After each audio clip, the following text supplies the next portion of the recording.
Olá pessoal, tudo bem? Seja bem-vindo ao meu canal, muito obrigado pelos likes, se você curtiu, se você curte o nosso trabalho, deixa o like aí, segue a gente, tá bom? Hoje eu vou trazer um pouquinho sobre esse livro muito importante, Direito Civil Brasileiro, Contratos, Atos Unilaterais. Vamos falar um pouco sobre contrato no Código de Defesa do Consumidor. Só para a gente ter mesmo aí um pouquinho de referência, um pouquinho de conhecimento, porque não dá para explanar muita coisa, né? Porque senão levaria horas e horas aí, e o vídeo não comporta tudo isso. Mas vamos falar um pouquinho, né, do contrato no Código Civil de Defesa do Consumidor, né? O que determina na Constituição Federal, tá certo? E vamos formar a nossa ideia. Se você tem alguma dúvida, tem alguma pergunta a fazer, participe, tá? Mande aí suas mensagens, eu vou responder com todo carinho, tá? Com toda a dedicação, porque vocês são o motivo do nosso sucesso. O sucesso pertence a todos nós. Não estou dizendo que estou fazendo sucesso, não, não é isso. Mas o motivo para que nós possamos estar trabalhando aí com responsabilidade, trazendo o melhor conteúdo para vocês, tá? O contrato no Código de Defesa do Consumidor determina a Constituição Federal que o Estado, ele promoverá na forma da lei, a defesa do consumidor. Né? Está no artigo 5º, 32, né? E em cumprimento a essa determinação foi elaborada o Código de Defesa do Consumidor, que é a Lei 8.078 de 1990. Que bacana, eu acho super interessante. Tá? Ela entrou em vigor em março de 1991, trazendo profundas modificações à ordem jurídica nacional, né? Estabelecendo um conjunto sistemático de normas, que é muito importante, né? De naturezas diversificadas, mas, contudo, ligada entre si, por ter como suporte uma relação jurídica básica, né, caracterizada como uma relação de consumo. A gente temos acompanhado em muitos lugares, digamos assim, estacionalmente, que são infringido bastante o Código do Consumidor, né? Isso aí é uma prática recorrente, né, da maioria aí dos comerciantes. E sabia também que todos os comércios têm que ter, né, pelo menos um livro básico do Código de Defesa do Consumidor dentro do seu estabelecimento. É isso aí, fica a recomendação. Vamos dar continuidade? A nova legislação, ela repercutiu profundamente nas diversas áreas do direito, né? Ela foi inovando em aspectos de direito penal, direito administrativo, comercial, né? Processual civil e civil em especial.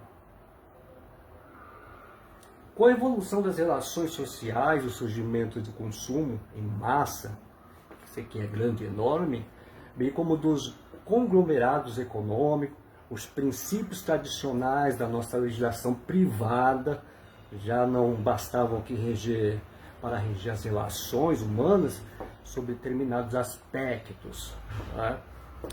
E nesse contexto surgiu o Código de Defesa do Consumidor, atendendo a princípio constitucional relacionado à ordem econômica. Foi assim que surgiu, né, o Código de Defesa do Consumidor, né? E partindo da premissa básica de que o consumidor é a parte vulnerável das relações de consumo, o Código ele pretende restabelecer equilíbrio entre os protagonistas, né, os protagonistas de tais ações, e assim declara expressamente o artigo 1º que o Código estabelece normas de proteção e defesa do consumidor, acrescentando serem tais normas de ordem pública e de interesse social. De pronto, percebe-se que, tratando-se de relações de consumo, as normas de natureza de autonomia, digamos assim, de natureza privada que tem, né, essa autonomia, estabelecida no Código de 1916, onde campeava o princípio da autonomia da vontade, né, em leis esparsas que deixaram de ser aplicadas. Pois bem, o Código de Defesa do Consumidor, ele retirou da legislação civil, né, bem como de outras áreas do direito, a regulamentação das atividades humanas relacionadas com o consumo, criando uma série de princípios e regras em que se sobressai não mais a igualdade formal das partes, mas a vulnerabilidade do consumidor, que deve e tem que ser protegido. Tem que ser protegido. Desculpem, estou um pouquinho resfriado mesmo, com essa mudança de tempo, né? E vou contar um pouquinho com a idade, já uns 50, já quase, né? Tem que tomar muito cuidado. Mas vamos embora. O atual Código Civil, ao tratar da prestação de serviço, está nos artigos 593 a 609, ele declara que somente será por ele regida a que não estiver sujeita às leis trabalhistas ou leis especiais, que também está no artigo 593. Eu sei que é um pouquinho complexo, mas é importante saber. Os concurseiros aí caem muito em concurso, tá? Essas leis caem, sempre está caindo em concurso, não tem jeito, tem onde fugir, e é sempre bom a gente aprender um pouquinho mais, né? E as regras do Código Civil, ela tem por característica caráter residual, aplicando-se somente às relações não rígidas pela consolidação das leis do trabalho e pelo Código do Consumidor, sem distinguir a espécie de atividade prestada pelo locador ou prestador de serviço, que pode ser profissional liberal ou trabalhador, digamos assim, braçal, né? Que trabalhador do dia a dia está lá pegando no pesado. Então, todavia, ao tratar do fornecimento de transportes em geral, que é a modalidade de prestação de serviço, o diploma civil em vigor inverteu o critério, conferindo caráter subsidiário ao Código de Defesa do Consumidor. Então, aplica-se aos contratos de transporte em geral, por exemplo, quando couber, desde que não contrarie as normas que disciplinam essa espécie de contrato do Código Civil, e está no artigo 732. Ok?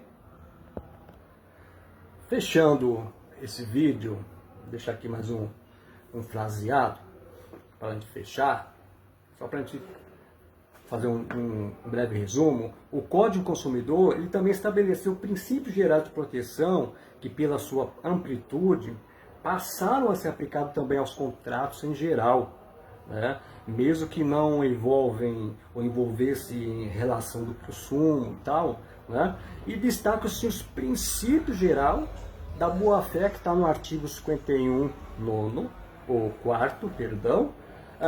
da obrigatoriedade, né, da proposta, também está no artigo 51, né, 51, oitavo, também da intangibilidade das convenções, artigos 51, 10, 11 e 13.